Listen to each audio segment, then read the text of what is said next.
And hello, and welcome to Uptown tonight. It is going to be sometime in the future. I don't know when, because we're pre-recording this because we have a very, very special guest. Was it Miss Carolyn Braus? Yes. Or do we call you, is it T Sergeant or Technical Sergeant? Or Technical Sergeant? Okay, Technical Doctor? Sergeant. Doctor, Technical Sergeant. We'll go with all that. Carolyn Braus. And no, this is going to be a really fun one because she's doing Lake Agassiz Wind Symphony. I was almost at concert band, and she's going to be our special soloist this weekend, which is going to be in the past, but this is coming from the future, so it's going to be something strange in between. I don't know. But that's what's going to be happening here, and I can't wait to hear her story because I think the last time actually talked to you was at least a decade ago. I think we were establishing that while we had rehearsal this morning. So, no, this is going to be a very, very interesting conversation. And we also have Corey. Corey's going to be her debut on the Uptown podcast tonight. So further ado, I always talk about myself first because I am boring, so we got to get it through with me. I am your host, Mr. Wayne Stollenfacher, or discount Tom Cruise, or Tom Brady. Someone called me Steve Jobs once. Steve Wozniak. I don't know what that was all about. Then I was considered a cowboy this week by my junior high kids, and then someone said, "You look like that movie guy," and I just told them to stop. And that was the end of that. But we got to talk about We'll go with that too. All right, we got the Uptown merch, so come on out and get your Uptown merch. I don't know where we're going to be this weekend, but I will tell you in the future when I come back to this. And we got all Zebras. Zebras doesn't look like that anymore. That was just a little over a year ago. And that couch definitely doesn't look like that anymore.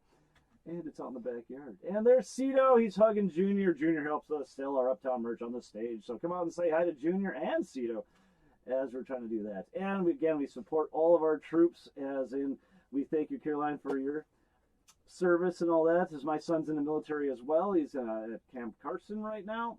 Oh, wow. And what is he again? I don't know. You can't remember? You talk to him more than I do, so I have no idea. And that's barely any because the kid never calls home. He acts too much like his old man. So, but he's out there. So please support your troops out there. And that's enough about me for this week. Let's get to Carolyn. Carolyn, how are you doing? I'm great. No, this is awesome that you're coming in and doing this. Again, we're pre-recording way early, but yeah, this is the only time we get to see her. So let's hear your story. Where'd you come from? Where did all this come about? Because I know we were talking about earlier that I thought you were from Grand Forks, and then found out you were from Bismarck, and everyone was like, "How'd you get Grand Forks?" And I'm, wow. So where are you from? No, I am from Bismarck. Bismarck. That is correct. Okay. That is correct. Of course. Out North west. Dakota, not Germany. Yeah, right. I don't even know if there's one in Germany. Right. I know it was a guy though. But yeah, I grew up in Bismarck, North Dakota. Yay. Did band stuff growing up. My older sister played saxophone, so when I hit middle school, I wanted to play saxophone naturally. Oh. I wanted to be like her. I thought it was cool. So how much older is your sister then? she's exactly 10 years older. 10 years older? We're born on the same day. Interesting. Wow. January 4th. What? Born on the... So you have to share a birthday? See, I'm Yeah. a twin. I had to share a birthday, and that was bad enough, much less something like that. No, I Yeah, can. because she turned like 16, you'd be 6, so Yeah. how would... She was a gracious older sister sharing her birthday with me. No, And when I was born, she saw me as a gift. So Oh, that's thank cute. God. I can kind of relate because I have two older sisters and we're all 7 years apart.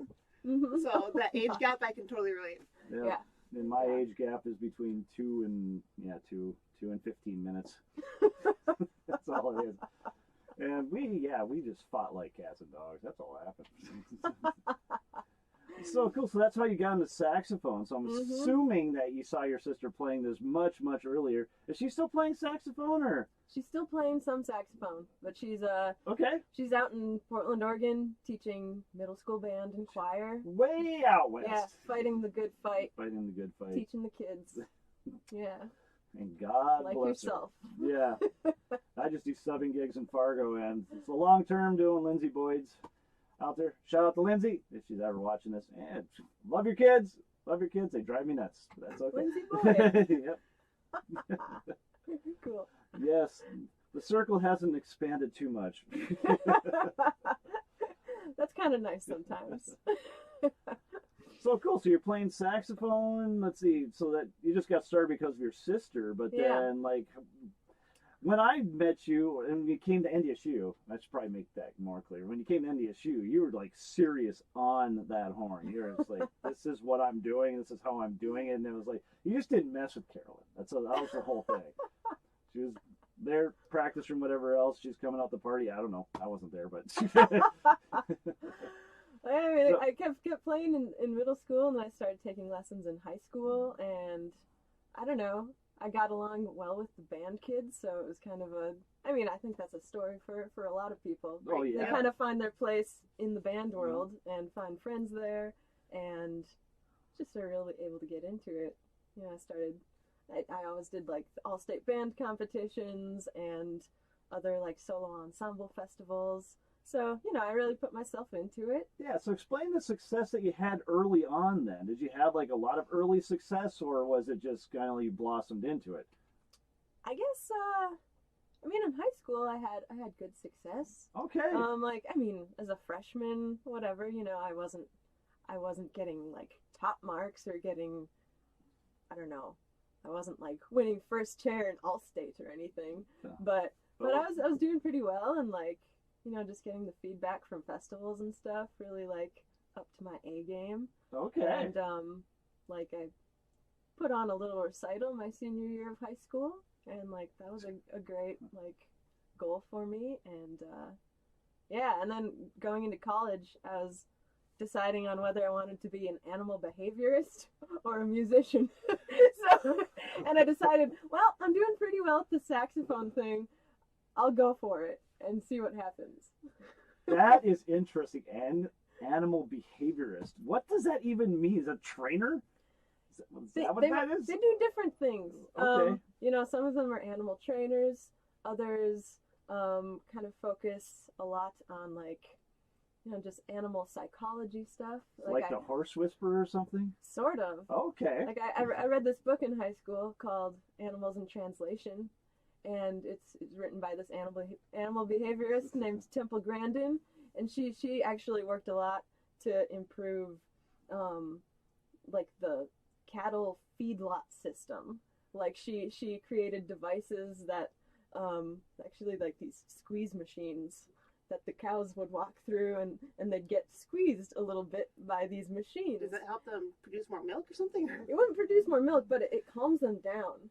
Just like when you... Oh, like giving them a big hug with a machine? It helps. It works for animals, too. It calms... Well, I'm sure not all animals like a squeeze, but but it does calms them down and just makes the process less stressful, which then in turn, you know, reduces the stress hormones that are released, which results in better meat and other things. Just better production. So they do all kinds of things. Okay. So my question is what made you decide on coming to NDSU? Did you consider other colleges, or just was NDSU like the one that you're shooting for? I did consider other colleges, but my sister went to NDSU, studied with Dr. Pat Node. There we go. Yeah. I mean, shout out to Pat Node. Yeah. And you know, I'd seen him at solo ensemble festivals before, like he'd adjudicated me in the past. Oh, I knew him since I was like this high, you know. Right. And so like NDSU was a really natural choice. I also auditioned at University of Iowa, but you know, I decided Iowa. The Hawkeyes or yes. what? Yeah. Okay. Yeah, my dad's a big fan of the Iowa Hawkeyes. Yeah, and also an awesome school. But I just figured, you know, in-state, be closer to home. Yep. Work with Dr. Pat Node, like... Home turf, there it is, yep. Easy choice. So you graduated with what degree? I was a saxophone performance major, so Ooh, Bachelor of Music. There we go. Okay. Yep, so... Taking the leap. Exactly. Especially with classical saxophone, like... Just doing performance, that's a pretty big leap, but yeah, I decided, hey, this is what I want to do, and I'll go for it. So where'd you end up after that then? After NDSU, I went to Arizona State in Tempe, Arizona. Okay. Why? And, Okay, now why Arizona State is my question. Why Arizona State? Well, because of Dr. Christopher Creviston, who's the professor down there. And actually, I was trying to decide, where to go to grad school for my master's, and I was kind of asking around, like asking other people's opinions of maybe where I should go. And so one day I called up Russ Peterson on the phone. Okay, yep. Yeah, and he gave me some ideas, including he was like, you know where you should go is Arizona State and study with Chris Creviston because he's the shit. I don't know if those were You heard it here exact first. words. I don't know if those were your exact words, Russ, but That sounds good. No. I was like, okay, I would've been well, I will certainly look into that school. And so I auditioned there and a couple other places, but I just felt most at home there. I bet it was nice to get out of the winters. Yeah. And most of the summers, I guess my first summer, the summer after my first year down at ASU, I drove back up north for the summer and escaped the heat. Oh, why? Well, okay. Summer in Phoenix is brutal. Yeah, it's like furnace heat, like blowing on you. You Like get tempered in a different way. That's basically it. Like, when you go down to Florida and it's 65 degrees and you're just like in a t-shirt jumping into the water and everyone else thinks you're crazy. Just the opposite way. That's all I'm thinking. Yeah, exactly. Yeah, you'd park like a couple blocks away from the music building or so, and by the time you walked to the music building, you just had to sit down and like just rest for like 10 minutes before you even like got into a practice room. Just to let your core temperature drop a little bit. Oh man. Well, that's awesome. So how many years you spend there? Just 2 then, or? 2 years, yeah. Okay, then where'd you end up after that, or what was the leaps here? Well, then, like it was my last semester at ASU, and I knew I had to decide what I was going to do next. And I had the military bands on my radar for a while. Like, I don't know, I'd seen the field band perform in Bismarck when I was in high school, and I don't know, I think there was another military band that came and played at our high school once. So I was aware of it and knew that it was like a good performance option, since orchestras won't have full-time saxophonists, kind of if you want to perform on classical saxophone full-time, the military bands are kind of like the option. Seriously? Really? They don't have full-time classical saxophonists in the... Huh. So I did not know that. So that's why I love doing this, to learn stuff on that. Yeah. So if you're hardcore into just wanting to do performance, military bands or university teaching is kind of where you usually go with a graduate degree in saxophone performance. Yeah. Isn't that Pat Note saying is that I teach for my saxophone? I'm screwing it up, Pat Note. I'm sorry, but it's basically for a saxophone playing thing. Yeah. This is why it's live. Teach us so he can play. I don't know. Yep. I forgot to say it was pretty cute though. Well, that's cool. So I was finishing up my degree. I saw there's like an opening in the the Army Premier Band in DC, and also an opening in the Air Force Premier Band in DC. Both for Barry saxophone, actually. Okay. That's interesting. Yeah. So I decided to try to take both auditions.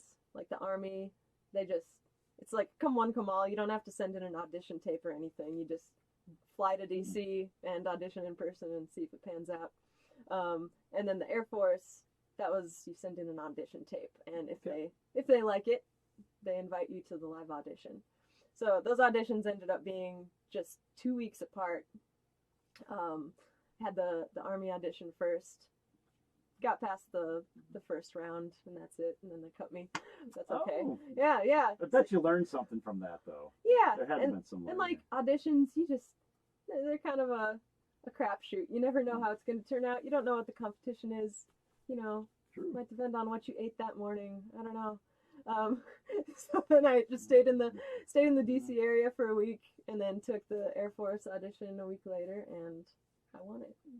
Which is awesome. Do you know how many people that you're going up against for that position? No. So like I don't remember how many people were at the live audition. I can't remember. And then I wouldn't know how many people sent in tapes either. Sure. I wouldn't know that. But That's true. So yeah. my old roommate from when I was at North Texas, he made the 1 o'clock jazz band there on trombone. I think it was bass trombone, but made that lab band, and then he tried out for a couple of the Army bands, just flat out got denied. So that's tough. I mean, you gotta have something going. So yeah, they're really competitive positions. So I feel very grateful and honored that I got one. Yeah, got one, and now you're principal player on this Army band, or not Army band, Air Force band. Yes. Yeah. And that's because the principal dude retired, right? Yeah. So I got in on Barry, played Barry for about 6 years, and Barry and concert band is fun.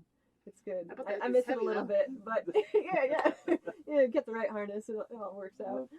But then about a year ago, our principal Alto saxophone retired after I don't know, 30 years almost, maybe, in the band. I wouldn't doubt that. Yeah, hang on to that position. Yeah. Yeah. And so then we auditioned to see which of the rest of us current players would take his spot, and I won that audition. So now I'm playing principal alto. It's pretty fun. Congratulations on that. Thanks. Man, it's had still. So I'm sure when you first entered that Air Force band, you had to probably figure out, okay, now I gotta figure out a way to move into the area and settle down, right? Oh yeah. Well, I mean, before that happened though, I had to do basic training. Oh sure. Yeah, so we have to do that just like the rest of the Air Force. We have to do 8.5 weeks or so down in San Antonio. Oh, another warm place. That must suck. Yeah, well, at least I was there from October to December. Yeah, I think I got out right before Christmas. Well, that's not so bad. Yeah, so that was fine. That was fine, actually. My son went to Fort Benning, Georgia, and that was right when the pandemic hit. Mm-hmm. So I mean, they kept they'd go for a week and then they'd close down for 2 weeks and they'd go for a week again. It took him forever to get out of basic. Oh, so man. Yeah. So I don't know. It's not a place you want to be stuck. I would assume so. The letters that I got from her kind of whoa, what's going on? But I also understand that he's an infantry, so. Oh, I think he's got to get into a mindset where, not like the rest of us in the real world are at. So, But yeah, some of those letters were really interesting. We'll just say that. Cool. Do you have any more schooling after Arizona then, or is that just it? Or actually, yes. Actually, yes. Oh my God! Wow. I knew you were a go-getter, Carolyn. But...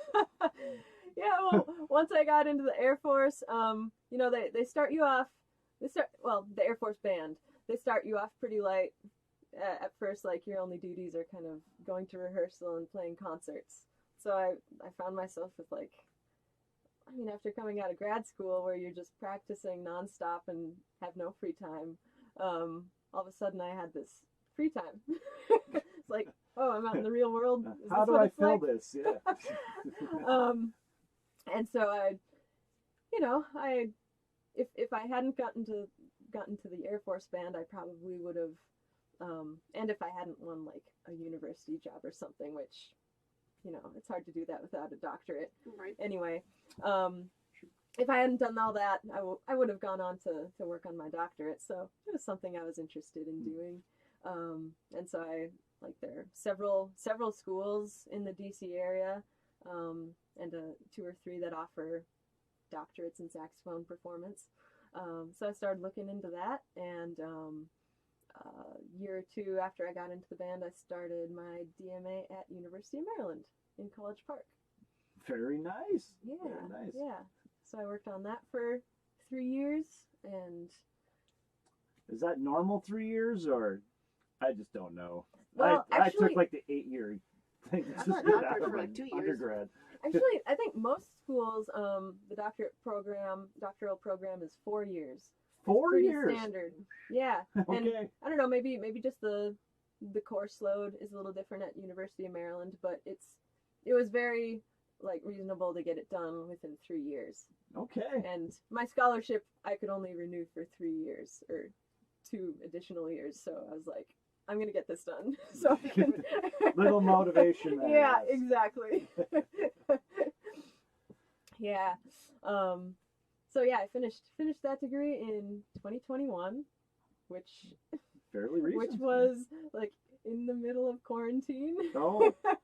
And so So how did that work where you were going to? So I had a student of mine who made it into the Berklee College of Music, and then right before, of course, not quarantine, but the Corona thing hit, right before he was going to go into, and then they were just going to do like all online teaching and all that other fun stuff, Yeah. and he was just like, because it was percussion, obviously. So he's just like, I'm not going to spend that kind of money just to have someone show me over the television, you know. Yeah, I feel that. So Yeah, well, how did that work with you then? well, like I had to. I mean, we were also fully online that last Oh, year really? or so. So how does that work? I see people doing this all the time now. That I'll do online lessons with you, but Mhm. maybe I'm just too old school. But I can't see how effective that is.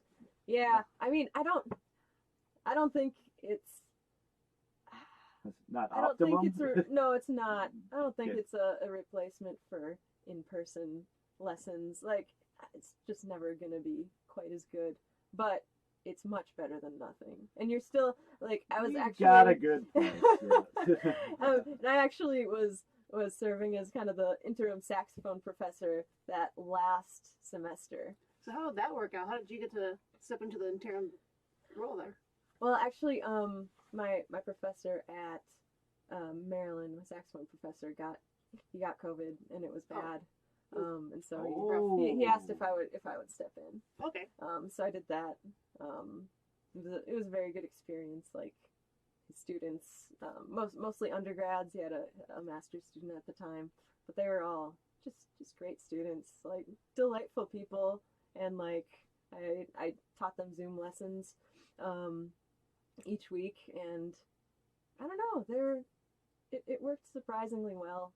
And I think the students' attitude is, makes a big difference in that. I feel like it'd be kind of tough doing online stuff just because you can't be there in person, like, correct their breather or correct their fingering type of thing. I think that's the biggest downside. So how was the sound then? Because I remember we started off when I started teaching, or using that online thing where you sit there and you're playing to a microphone and you that video game type of deal. I can't remember what it was called anymore, but the sound in those rooms and that microphone was just atrocious, and half the time it'd be off even though they're on. Like, how did that work? So do you have like someone in like a real boomy room or something like that? Did you have to deal with anything like that, or? Every once in a while, the sound wasn't as good as you'd like it to be, or it was cutting out a little bit sometimes.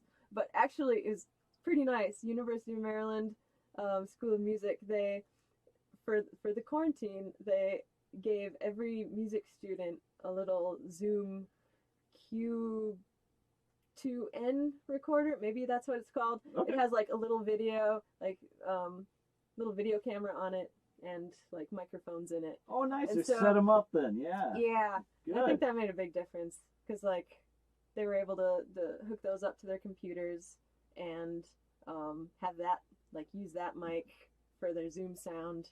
So it was much better than just computer mics. Oh yeah. Yeah. Because Yeah. I've known in junior high they have to play those things for like just some testing, whatever else, and they're just playing into their laptops or the Chromebooks and or iPads. Yeah. And some of those are just interesting at best.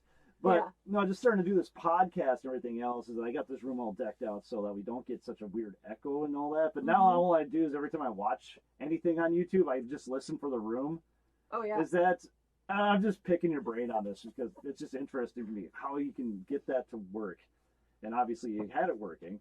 So Mhm. was that one of the things that was bugging you too? Is about like people in different rooms? Like it sounded like a bathroom sometimes, or there's nothing on the walls, or again, I'm just picking your brain. I think what bothered me more was just when things would cut out. I mean, Okay. you know, you just kind of accept that it is what it is, Glitching. and and that you're gonna have. I mean, they're gonna be playing in whatever room they have access to. It's true. Whether it's a practice room or their parents' living room or the whatever. bathroom. Yeah. So I mean that was okay. Sometimes there would be like other technical difficulties. I don't know. Just somehow there always ends up being like technical difficulties. Sometimes even when it's like pretty straightforward stuff. Somehow technology finds a way. Yeah. Oh, just very interested how all that actually worked out. So. Yeah.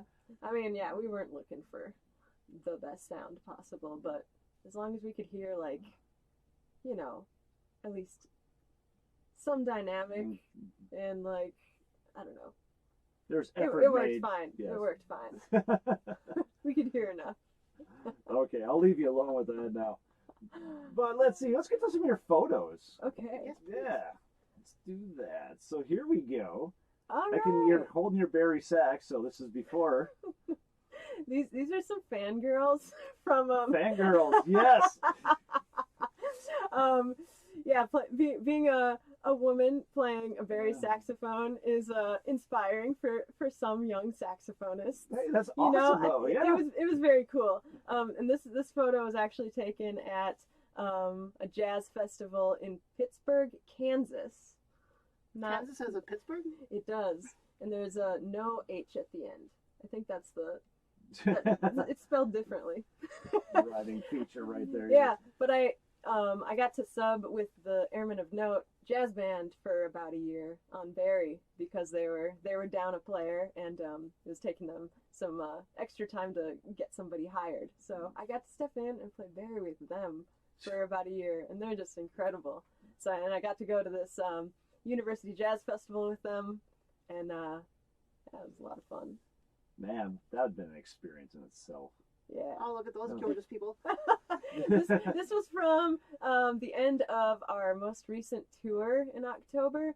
We were up in the Pacific Northwest for a couple weeks. And this is just our saxophone section.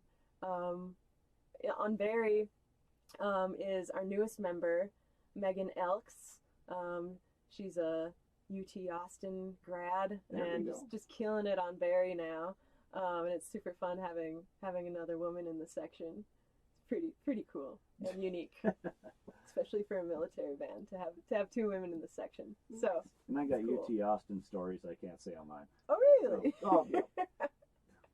That town's crazy. I love it.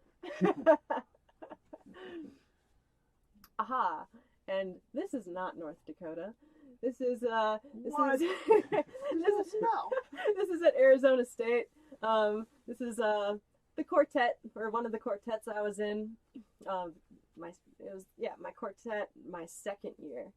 And so we're just having, it must be winter because I'm wearing a little jacket.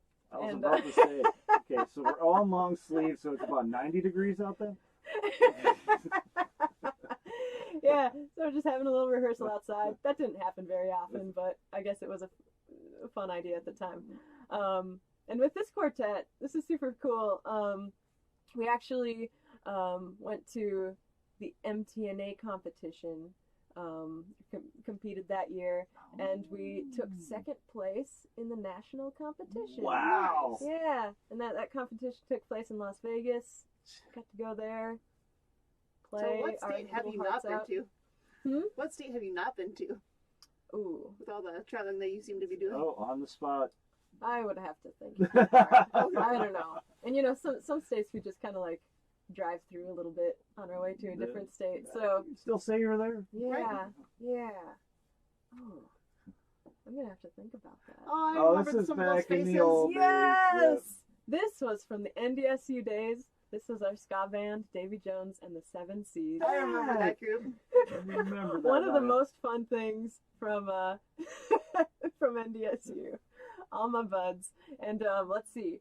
1, 2, 3, 4, 5, 6. 6 people in this band were saxophonists. Yeah, Saxophone majors. Yeah, because you Not had at like all. Antoine and Yep, Yeah. Antoine, Paul, Fuzzy Bear. Antoine and Zek, and Mike Bartunik. Mhm. Yeah. and then you got John Schreier, the one trumpet player right next to you. Oh yes, trumpet player and lead singer extraordinaire. You would have the energy for it, yes. And this was There one you of the what did they call it? They had a yearly like rock band competition at NDSU. I was gonna say I don't recognize That's right. that building in the background. Yeah, yeah. So that's outside on campus, and we actually we won that competition, and we got to like have a few hits at the Hub. Is the Hub still around? Not like you remember. Okay. It's now a wedding venue place. Okay. That's basically it, yeah. Well, that was fun. We got to play like 4 shows on their big stage. Very fun. And I saw this in the little, what do you call that? The small pictures. And I was like, what in the world is going on here? I see the smiley face, but what is going on? So this is the album cover of my album called Guitar Songs. Guitar songs. Yeah. So I also like to play guitar and write songs and sing. Ah, So this is let just me my know. solo little singer-songwriter album that I Gotcha. put together. Like the songs I wrote over the course of several years, actually. You know, kind of a slow songwriter and do it somewhat casually. Yeah. And so I finally recorded this during quarantine and released it in, I don't know, December 2021, maybe? So who did the cover art for you then? I did. You did that? Yeah. I also, I like, Graphics I like artist to dabble in person like as well. Illustrator Yeah. and stuff. Yeah. So that was a lot of fun making. I just recorded it at my house using, I think I just used like 1 or 2 SM57s It works. and Logic. Yeah. Yeah. Is that online then? Can people find this? Yeah, it's on Bandcamp if you want to buy it, or it's on like all the streaming platforms now. Okay. Yeah. Make sure I get that for me so I can get that in the Okay. description Okay. below so people can find this. So that's cool. And this is my current band. We're Current band.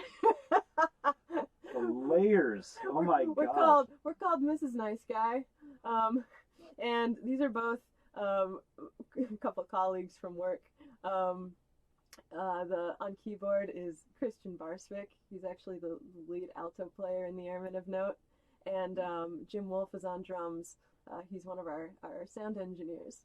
So, Oh, wow. so Okay. we started doing this like a year, maybe a little more than that ago, and it's just for fun. We've only played a couple gigs at this point, but we'd like to get a little more serious and Oh, exactly. actually schedule some more gigs and do some more with it. It's like me last night skipping out in rehearsal. I was glad I had a gig too. So This is a little house show that we played. nice. Yeah, What kind of music do you play? I'd call it indie rock. Indie rock? Yeah, mostly covers. Yeah. We do a few originals. We do like some Elliott Smith, some The Smiths. The Smiths. Yes. Definitely indie rock. Some Beatles. Some Nico. You know, I don't know. Just whatever we feel like playing. Well, there you go. But that's been a lot of fun. Exactly. That's what makes it fun. And then this is just a little festival we played at. And that's you called- on guitar? Yeah, Okay. yeah. So this was Porch Fest in DC. Just a little yearly event. Porch Fest. Yeah, just people in this one neighborhood called Petworth volunteer to open up their porches and their homes and let bands play. And so there's just like this afternoon in DC where there are a bunch of bands playing on people's porches. And Are you serious? So you can Yeah. This is just rando people just saying, hey, come on up here and play. basically. Basically? I mean, it's organized, but yeah, You're taking random your people. dog for a walk and all of a sudden, oh hey, look, there's a band. Exactly. That's a cool idea. Yeah. So this was in like Huh. April, maybe sometime in the summer, but it was like the perfect day. I gotta It write was that down. nice. Does DC get as bad of winters as we do over here in North Dakota? Absolutely not. Very mild. Very mild. We haven't That was even quick. we haven't even gotten snow yet. which is a little disappointing. We don't talk like that around here. The summers though can be sweltering, very humid and warm. Yeah, I don't like the humidity. I bet to get up that right off the ocean effect, they call it, right? Mm-hmm. Yep. Yeah. I think that has to do with it. I remember this picture because I remember everyone being all frowny face. Because it's the Stern Music Wing. Yes. Is that still there? I never really noticed. It is. I keep forgetting to look too. Yeah. I made a point to look and see if it was still there. Yeah, this is our NDSU quartet. I think this was my senior year. So we got Andy Long on tenor, who's living in Minneapolis now. Paul Nason, who I think is in Minot, teaching and schooling at University of Mary, and Antoine Poitras. He's teaching. He's on Beulah, right? Yeah. Beulah, that's he's it. Still there, yeah. Yep, and he does woodworking now. Posts that quite a bit. So. Yeah, he does amazing work. Oh, Dr. Pat, no. This is graduation. I had to throw in a little picture of that. There we go. You have to do that. I still remember that our freshman year NDSU, we did that trip to Illinois State. Do you remember that? Yeah. For CBDNA, and he came along to play with us. I remember that. That was a good time. Yeah, that was awesome. Yeah, I think some of the same stuff that we're playing tomorrow, right? Did we play Dance with Uzma? That Dance with Uzma is one of the songs we're playing in the concert. Mm-hmm. Yeah. Dr. Olfert was saying that they played that piece after, or like to celebrate the school becoming a school of music. Oh, the Charlie School of Music. Yeah. So I think it was after. Some years later. Right. Yeah. I don't even know if I was on that concert. I remember playing it, so of course I've been there for way too long. I can remember when they changed Charlie, so it was maybe either at the end of our tenure there or maybe right after. I can't remember. Yeah, might have been right after, but also I have a terrible memory. So. Same here. Dr. Olfert can remember all these things. I'm like, I remember that. I'll sit there and ask, wait, were you there? And I'm like, I'm glad I'm not alone. Too many. And this is neat. This here is my upcoming album cover. And this is going to be my first classical saxophone album. It's called Tale Still Told. I actually recorded it like a year and a half ago, but the kind of post-production side of it has been taking longer than expected. but it should be coming out. I really think it's going to come out within the next couple months. So be watching out for it. I'll post about it on Facebook and Instagram, I'm sure. Maybe that'll be a good time to drop this podcast then too, just to push that. That would. Yeah, you could. Maybe. But also, or does that take too long? Also, I don't want you to hold your breath. What? It's been hard to. What's been holding up in post? Do you have any idea, or is it? Oh, just something that was happening with the company I was working with. Oh, okay. We don't have to get into it. Gotcha. Political. Yeah, but I'm excited to finally release it. There's some really cool music on it. Most of it is saxophone and piano, and the last piece on it is for saxophone, piano, and cello. Oh, very nice. Yeah. Love to hear that. Yeah, just listening to you today on those solos, or at least when you had your thing that you're going off on, it was just really, really nice to hear that kind of breath that was being taken into there. It's just like how you were actually like making the swells come out, and then you can just feel the emotion behind it again. Oh, cool. And it takes it. You got to be something to make that happen, especially when I'm standing behind you and still being able to hear that. That's another thing. Yep. Oh, that's it. So make sure I get that stuff so I can get in the links below so people can find all this music. Okay. Because I did not know that you did all this extra stuff either.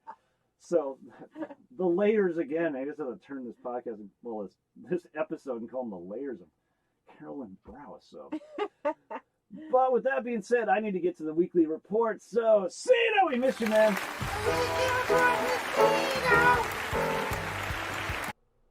And we're out of town, the original, the Minot. Oh, we have Friday it's not even the 3rd, and we have nothing going on. Laughing Sun Brewing Company in Bismarck, Mandan area, our favorite brewing company in Bismarck, Mandan area. We've never been there. We have Phil McMahon, Brave the Shave, Thursday the 9th, Sugar Break at Friday the 10th, Michael Cartwright, Saturday the 11th, and Shorewood Pub in Detroit Lakes. The Fat Cats be hitting the stage this Saturday the 11th. As we get downtown, Dempsey's open mic night with Gina Powers tomorrow night, Thursday, and Ghost Wagon, awesome name, on Friday the 10th. At the Aquarium, we have Woody McBride. Friday, hitting the stage the next day is going to be Night Jobs, Germ Circus. Big Hank, Pass the Flask on Saturday the 11th, and then go to the Troll Lounge downtown. We got Moving Parts on Thursday the 9th, and Project Constellation Friday the 10th, and then the Urban 42 Front Fenders hitting the stage out there on Friday the 10th. We're still downtown, Front Street Tap Room. We got Vinyl and Vino tomorrow night, and then open mic with Travis Nigros on Monday the 13th. The Cellar, we have open mic with Markway Belcher happening right now. So if you're looking to tighten up your 2 minutes for your stand-up, that's the place to be. And then on Friday and Saturday, we have Riley Cosgrove and Jeffrey Asmus doing some stand-up out there. Then on Side Street Jazz Night next Monday the 13th. And at the VFW, I have no idea what's going on, but there's usually something. Someone needs to know something. 42nd Street Delta, we have Kathy Brecky and the 42nd Street Jazz Band Thursday night. Downtown Acoustic Corner Friday tonight, we have Brianna and Lars at Murphy's Pub just a few blocks from here. A Gentleman and a Scholar at the Roundup Saloon as well tonight. Then Thursday, tomorrow night, Rick Adams at J.C. Chumley's, a steak night out there at J.C.'s. On Friday the 10th, we have Six String Circus at the Tailgaters. Then Rick Adams again at Bar 9. On Saturday, February 11th, we have Pal Leonard and Matty J at the Swing Barrel Brewing. Dan Brecky will be at the Silver Spike, and Terry McNair will be at the VFW in West Fargo. Going uptown, Windbreak, we have Slamabama is going to be out there for Ladies Night and Friday, both 10th and the 11th. Then Face for Radio hit the stage on Saturday, but Face for Radio will be hitting the stage in Grand Forks at the Southtown Poorhouse on Friday as well. So you can see them Friday and Saturday if you like. Shooting Star Casino, we have Starship Friday the 10th, Groove Incorporated, I want to steal that name, it's so good. Mustang Lounge on Friday and Saturday the 10th and the 11th. Fargo Theater, 10 Things I Hate About You, the movie, next Tuesday, which is Valentine's Day. And TAC, we have Angie Schultz, Craig Ellickson, Rachel Horan, Russ Peterson, Doug Neal, and Todd Carlson hitting the stage Saturday the 11th. I believe they're doing a bunch of Disney tunes and such. It's going to be a really, really good show. So that's all I got for you this week at the... And now we are back. And Corey's got a question. Well, just kind of wondering, so now that you're in the Air Force Band, like, so what's your schedule like? What is your average daily, day-to-day with the Air Force Band now? It's actually quite light in general. Lucky. I mean, it's a rare job. Yes. We usually rehearse maybe like 3 to 4 times a week, and those are 2.5 hour rehearsals. And then in addition to playing, we also get an ancillary duty. And so like the band is pretty self-sustaining and self-sufficient. We do our own marketing and advertising and music licensing and video editing and all that stuff. So all of that stuff is done by us band members. So we sign up or are signed up to do one of these jobs or multiple jobs. I've used to do music licensing for the band, and that was kind of a heavy job, especially since I was doing it through quarantine, and I had to license like music for almost every single video that we put out. So this is a lot of legalese, or is just pushing papers? I'm just interested. Yeah.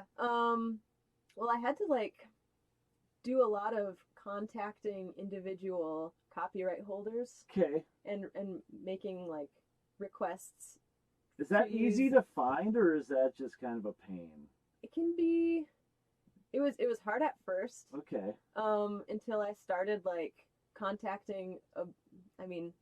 Just over time, I kind of accumulated the emails of like the people that I needed to contact for like each different like publisher and stuff. Gotcha. And so it kind of took time to track all that information down, and there are also like third party businesses that'll help with music licensing of various sorts.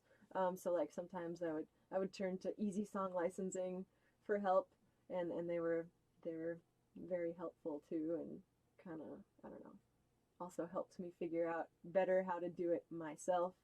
Yeah, because I'm into the winter drumline thing, and I know if we go and compete down in Minneapolis area, we got to have all that stuff, at least all that papers put together. And I remember looking, or this is years ago now, trying to go back and find these things. I had no clue where to go or what to do, but now it's still early internet. I'll give myself that handicap, but you know. So that's just interesting. Okay, so you just contact the publishing companies and and start then, asking, and then you wait, and you I mean, sometimes there's a phone number to call, but usually you just have to wait, often weeks, months to get a response. Okay, so and get then, your balls. Bad choice of words. Get your ducks in a line. Yeah, so if you ever have any music licensing questions, I might be able to help you out. But I happily pawned that off to somebody else after a few years, and now I am doing video editing for the band, and that's much more fun. Yes, it is. I enjoy that as well. Yeah, and I run cameras once in a while, capture concert footage and stuff like that. Fun. I'm sure you guys live stream all the time too, right? Yeah, pretty often. Okay. Yeah, a lot of our concerts are live streamed. So. How many concerts do you normally put on throughout the year? Oh man, let's see. We get around 28 with our tours, plus I don't know, maybe like 50 concerts. 50. I'm just swinging here, something like that. So I bet you go through repertoire pretty quick. Yeah, we do. We usually put a concert together within a week or two. We do spend a little more time on our tour music, but yeah, we tour twice a year. They're each 2 weeks long, and we go to a different region almost every time. Do you ever get a chance to play for the president at all, or is that more the president's own? It's more them, but I have done that. Sometimes we have like arrival ceremonies at the White House. Well, that'd be kind of fun. Yeah, where there's like some sort of foreign dignitary who's visiting the president for meetings and stuff, and there'll be a big ceremony to welcome that person to the White House.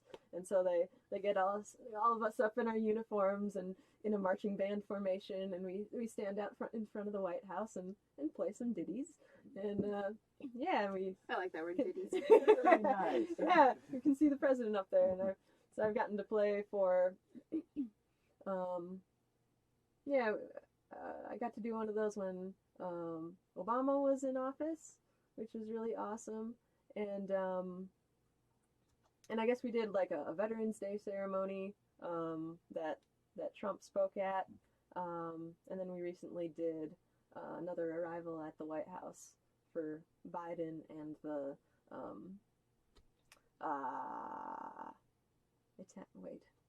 where was he from? Italian Prime Minister? Okay. I forget. We'll go with French. that. French. A prime minister. One of those European prime ministers. Sorry. Don't feel bad, Carolina.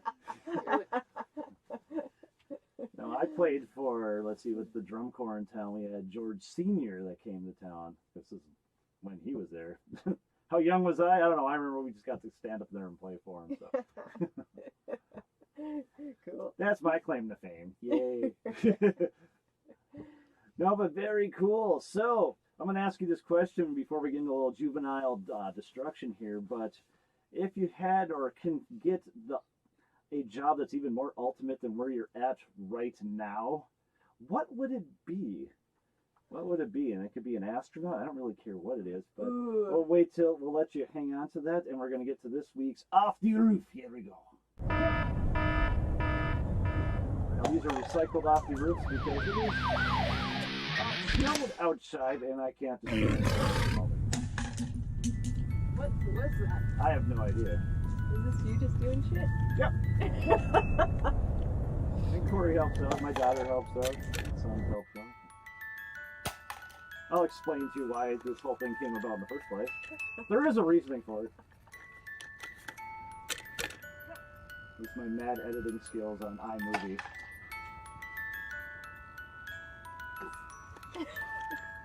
Must have been really boring since I went to the cartoon thing. Corey! That's why the music box is being played in the background. No ZBs.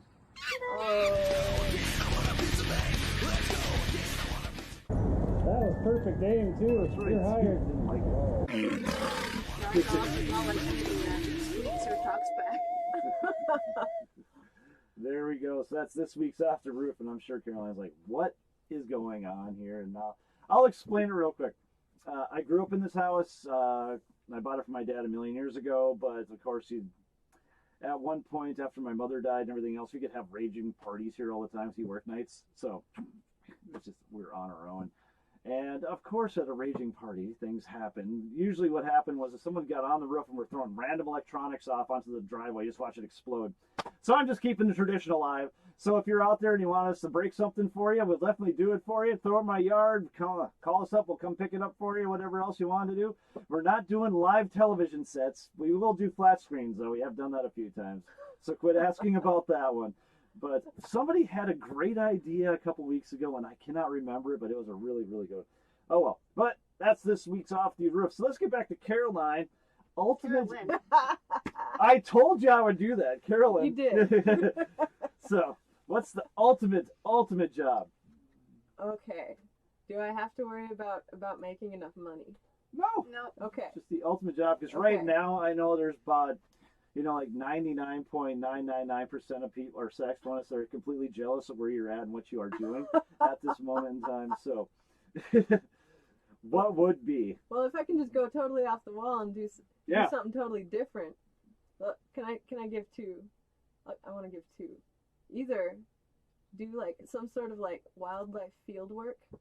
Okay. For instance, I saw that there was a job for like tracking pygmy rabbits in I think it was Oregon. Pygmy rabbits. Yeah. So, I'm loving this episode. Just going out in the wilderness and counting That's things. awesome. Yeah. That would be fun. Actually, I know a guy who did that. I worked with him on a golf course. They sent him off into Africa, and he had to go out and like find birds and stuff, and like count out like how many times they chirped and things like that. Yeah. Just document. And he was a really interesting guy until he went a little far too. Carolyn was interesting, but then. Well, she did say that she was thinking about doing animal behaviorism. Well, yeah. So. Yeah, that so makes kind of sense. in that line. Other thing would be maybe like if I could just like be a background singer for like a band that I adore. Some Motown. No. We were talking about that once on the way back from a show. It was just like we were listening to the stuff on whatever radio is on, and then like all the cool hits all had the background thing. And we're just like, that's what we need. That's what we're missing. Well, see, you got Carolyn that can maybe come back to visit. We couldn't pay her enough. I mean, I might do that kind of thing for free. No, this is awesome. All right. We got to wrap this thing on up. We've gone for almost an hour. Can you believe that? I can't believe it. It's been almost an hour. So, any last thoughts, impressions, where we can find you, all that other fun stuff? Sure. I'm really, really happy to be back in North Dakota. North Dakota. Yeah. Oh. I'll always be a North Dakota girl at heart. So, even though it's really cold outside, I'm loving it. Yeah, and you can find me. I don't post a whole lot, but you can find me in some of my random things on Instagram at Big Willie Style. That's my handle. And we'll have that link down below. Because I never would have guessed it either. And I guess our band, Mrs. Nice Guy, also has an Instagram that I can have Wade link. There's like I will do that. There's like one picture on our Instagram, and you've already seen it. You got to start somewhere. Yeah, and then just, if you want, check out my album Guitar Songs, and watch for my upcoming album Tall Tale Still Told. Still told. I'm really interested in hearing that one. I am so interested in hearing that one. But that's awesome. Corey, you got any last things? Nah, I think that should be it. It's just a great opportunity to have you in town to be playing with us in the Wind Symphony band. Yeah, I'm so excited about it. Yeah, thank you for coming on. I mean, that was great of you to do that as well, and taking time out of your day.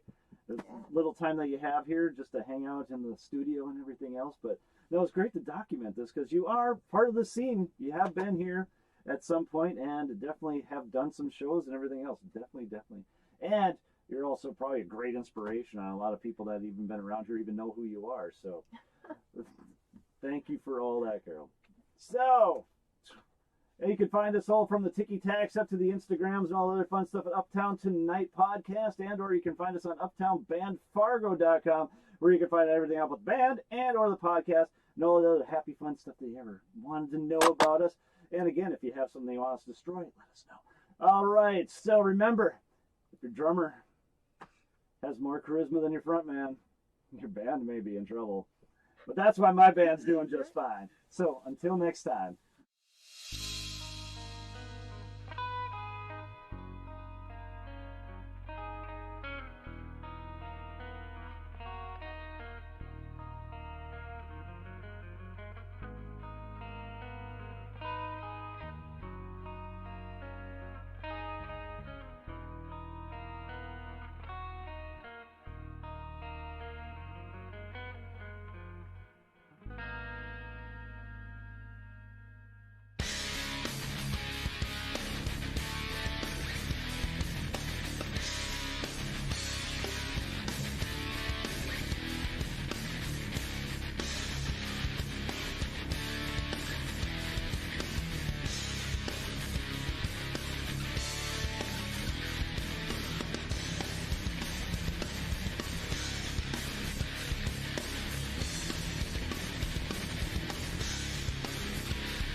It's just a little baby turtle. Look at him go.